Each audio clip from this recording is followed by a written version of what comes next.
என்னையா அது எம்எல்ஏக்கே விளங்க மாட்டி கூட்டிட்டு வரீங்க சார் சாமி சாரோட சட்டையை புடிச்சிட்டார் சார். விட்டா வேற எதையாவது புடிச்சிட்டு வரணும் தான் நாங்க புடிச்சிட்டு வந்துட்டோம். எவன்டா அவன் டப்பிங் ஆர்டிஸ்ட்?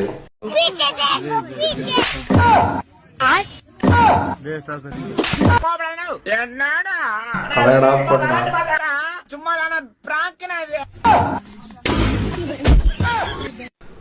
சாவடிச்சிட்டானா?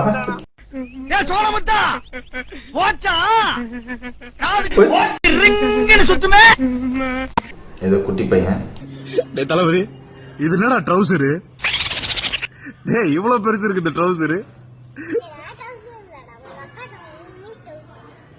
எங்க அப்பா ட்ரௌசரு, நான் ட்ரௌசரா? திருட்டு நாயே. பாகுபலி என்ன திமிரு இருந்தா என்னுடைய மீட்டிங்க நீ அவமானப்படுத்துவ? டேய் போடா மூடினு. ஒரு கன்சி ஆகிற பொண்ணுன்னு கூட பாக்காத அவ கையில விளங்க மாட்டி மாடு நிக்க வச்சுக்கிற எங்க கோத்தக்காரை கூப்பிடு. தெரியா என் சகாலத்தி அவ கையில விளங்க மாட்டி நிக்க வச்சுங்க மாடு மாதிரி போடி மூடினு.